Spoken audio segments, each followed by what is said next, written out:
They're going to toss left. Gallen. Gallen 10, 5. Gallen reaches for the end zone. Touchdown, Brecksville. So Gallen goes in from 10 yards out. Third touchdown of the night for Matt Gallen. And the Bees are back up by 2 scores. That is our Channel 5 teammate Mike Cairns on the call of the Avon Lake Brecksville game tonight on MacAttackSports.com. Highlights of that game coming up. Welcome to Week 9 of the McDonald's 5 on your sideline. I'm Andy Baskin. He is Andre Knott.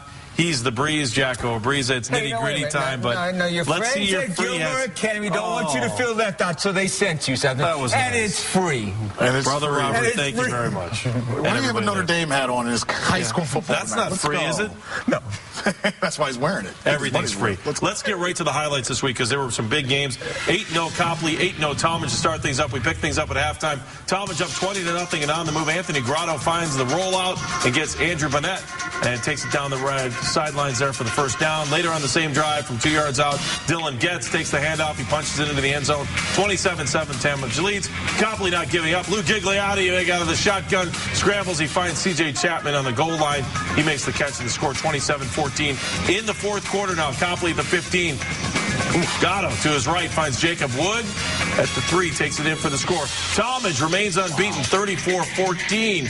The final, they're now 9-0. Andre. Now to Brecksville hosting Avon Lake, and the Bees drum team had the Shortman dizzy at the half as they trailed 14-0, but Shortman quarterback Trick Troy came out firing as he hit Ronnie Willoughby deep, and then Zach Jackson rumbles around the corner, and it's 14-7, but the Shortman couldn't stop senior running back Matt Gallion, who ran for 213 yards tonight. He finishes off this drive with the 10-yard scamper, and I like the end of where he just decides, I'm going to run away from you and then dive in.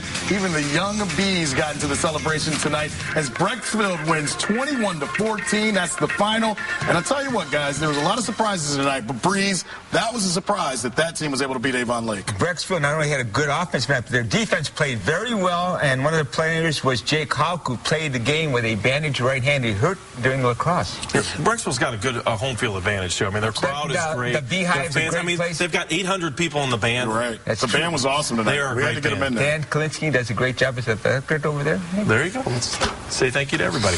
We want you to be a part of the McDonald's 5 on your sideline. Send us your video and photos to our website, newsnet5.com, where we also have expanded coverage. Garrett Downing is back there at Newsnet 5 right now. Garrett, what do you got for us tonight? Well, we have some new schools getting to it this week and sending us video. Massillon, Perry, and Brunswick jumped on board and sending highlights from their game to start with Brunswick. They were hosting Mayfield. This video comes from Gabe, Kayla, and Rohan in the first quarter. Mayfield would strike first with a bullet from Alex Brooks to Harry Morgenstern. That put Mayfield up 7-0.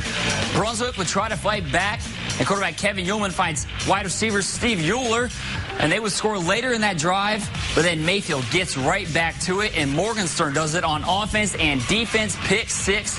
That put Mayfield up. They kick a late field goal to win it, 17-14. Now let's head over to Massillon Perry.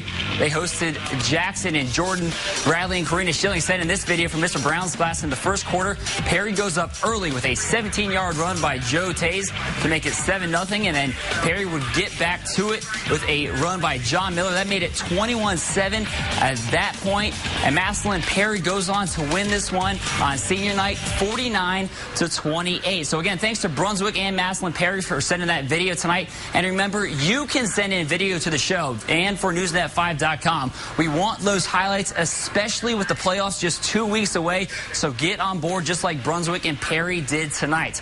Live in the newsroom, I'm Garrett Downing. Guys, back to you in the locker room. All right, thank you very much, Garrett. You know, we get a lot of emails during the week. Why don't we cover this team? Why don't we cover that team? Make it easy for us. Send in the highlights. We'll get them on the air for you. All right, the playoffs are just 2 weeks away. And, Andre, you took in a huge battle tonight with a couple of teams in Division I, Region 1. Yeah, the two teams are Parma and North Royalton. Parma's currently ranked 11th. North Royalton's 10th. So both teams' playoff lives are at stake. Tonight, though, it was the Logan Pierce show. Pierce goes in untouched from 4 yards out. Royalton was up early, 14-0. Parma quarterback Joe Pullman throws it deep down the sideline. But look at the athletic ability by safety Bobby Barnes. Makes the athletic interception. And then Pierce went back to work. He explodes through the hole. breaks the tackle here, and he's off to the races. This run covered 82 yards. Pierce on the night had 212 yards rushing. Royalton wins 42-7. It was the final. 8th straight win for the Bears. Yes, big win for him. All right, we're at halftime here. When we come back, our cameras will be at Glenville, Cleveland Heights, Solon, West G, Bedford, and we caught the end of a great game between Elyria Catholic and Chanel. We were there till the bitter end. We'll show you the great highlights right after this timeout.